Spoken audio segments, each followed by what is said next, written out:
And welcome back to Backstage. I'm your host, Mr. Magic, with my lovely guest, Ms. Val Sherwood, folk singer here in the island of Bermuda. And my question now is, and we see here in the background your guitar. Yes. Now, are you like, most guitarists, you have, your car has a name? No, well, actually, it has an unusual, so what I tell people about it is that it's a Japanese guitar, and they pronounce it takamine. Okay. But I tell people, look, they're well-traveled guitars. It says "Take Mine" right on the top there. Okay. So that works. The beauty of them is that they do tend to stay in tune Yeah. a lot more than other guitars. Okay. And they have a lovely sound. Okay. When was the first time you struck your first note? Oh, wow. I wrote my first song when I was about 8 years old, and I used to go to Vernon Tucker, and later I had lessons from the well-known Leon Jones. Yes. I did classical as well as folk music. And I also studied in England while I was at school. Okay. And he was supposed to be a classical teacher, but I kept saying, I want to do this song. And of course, it was going to folk club I went to folk club when I was only 12. I have a membership going back that far. Wow. And I had big brothers there and big sisters who were singers and knew songs, and so I was exposed to a lot of different music. Okay. Wow, that is great. She's young. She's young. She says she's been a member since 12. She's only 17. Anyway, so you have been performing folk music. Was that like your first niche? As far as the music. I mean, was there any church playing involved? Because I talk a lot of people say they played in church. I certainly have played in church, but more for weddings or occasionally for funerals.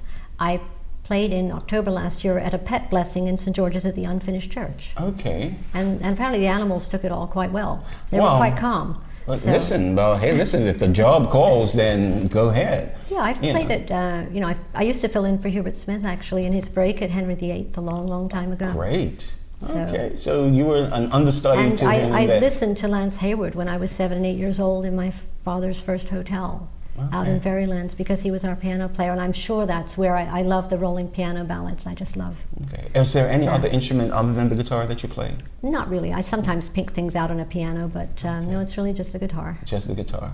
Okay. So the folk music circuit in Bermuda. Now, I mean, let's be real. Not a lot of people, if we want to talk about diversity in the island, and we'll say black and whites, because predominantly, if you look at the Black Bermudian culture, R&B, reggae, soca, but in general, that's the music that also resonates for most people, because I know you're a soca fan, you love calypso. Let me rephrase that. Well, I enjoy all kinds of music, and I certainly love Bob Marley and some reggae stuff. Bermuda does have the folk club is sort of 40 years old, and it started in like 72, and it came out of BMDS, Bermuda Music and Dramatic Society. And it was made up of people from everywhere but Bermuda. It was started by some folks from NASA, and people from Ireland and Scotland and England, Canada, and it's still very diverse in the range of people. We have a great guy called Milton from Ecuador, who is fabulous. The Chew Stick movement with Gavin Smith started only 10, 12 years ago now, and that was a grassroots with poetry and spoken word. Yes. And so what Gavin and I we've often talked, we've often collaborated, and I've come and sung at his events, and we've started a new thing while he waits for his new venue to be ready, where he comes down and brings his performance to Folk Club, and we did this for the first time in April. Yes, he mentioned and it was this. Just amazing. Yeah, and we're going to continue to do it because there needs to be a menu, and there needs to be a good venue. Here were other local artists coming out that I didn't know about. Because Gavin and I are at the point where we're encouraging young people, helping them with their songwriting or encouraging them to perform. Right. And there was a beautiful wealth of Bermuda talent that came out. I guess Chris Broadhurst and I are the two people who mainly came up through the folk club in the old days. But certainly Joy Barnum often performed there. Yes, yes. And I love her voice. And yes, Heather excellent. Nova has sung there. I love what Heather does. So and music is so individual. It's all about what you do and what you bring, especially with original material. Yes, definitely. So that everything is just about blending. And it's working. It's definitely working because then you're talking about I wouldn't say two different forms of music or of entertainment coming together, because it's all about the voice. It's all, whether it be the spoken word or you singing, it's the music. It's the entertainment value of what it's worth. Now, I would never say that I never listened to folk music, because in myself growing up, I was open to all sorts of music. You know, growing up in a family that had entertainers in it. You know, my uncle used to play in the hotel circuit. I used to play with him. Well, that's where I was. I was Yeah. in hotels, going to Inverary with my father, would have people at the hotel, entertaining in the bar, like I say, knowing Hubert Smith. Yep. And Carl Islanders, that sort of thing. So it's a Bermuda combination with everything else. People I listen to a lot were obviously Joan Baez, Judy Collins, Joni Mitchell, those sort of artists. Yeah. So I have a bit of a 70s sound. And it works. It definitely works. Because right now they say the 70s are coming back, so you're already there. Well, you know, you don't have to really bring it back. You're just already influxed in it already, so that is fantastic. Now, how do you, as an entertainer, how do you see that in Bermuda nowadays? Is it really died away where the local entertainers are not really being showcased as much? Well, I am a member of the Bermuda Entertainment Union, and it's been rebranded, and I've also, encouraged the folk club to be involved, and I've been to various meetings, and I think there is a lot of talent in Bermuda, and it's coming out. Bailey Outerbridge has performed overseas successfully.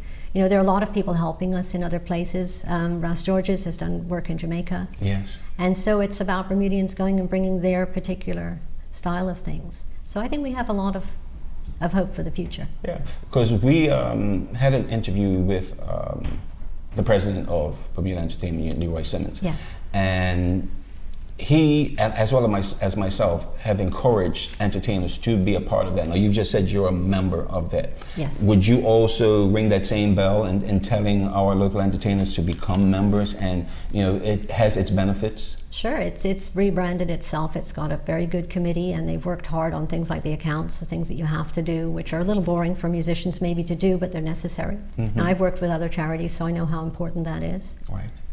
Okay, that's fantastic. And I would sing the same song, to say that to folks, entertainers, to be part of, become members, and that definitely benefits you, in the long run. But also, I think we do also benefit from people who come here from elsewhere, because a lot of people at Folk Club learn when there's a guest artist. They learn something new. And I learned from people who were guest workers here. Right. So I think there is benefit to that as well. Okay. And it also puts us to aspire to be at that higher level of performing, to become international standard ourselves. I've always wanted my recordings to be of very good quality. I mean, I do work full time, so I don't have a lot of time for the music, and obviously. that is the norm. I hear that so often from the local entertainers, that they have another job to do. Yeah, but that enables me to do what I want to do with my music. Okay. And I've been so fortunate. On the first album, we had other local musicians. We had Taylor Rankin on violin. We had Max Mabry on the flute. He's fantastic.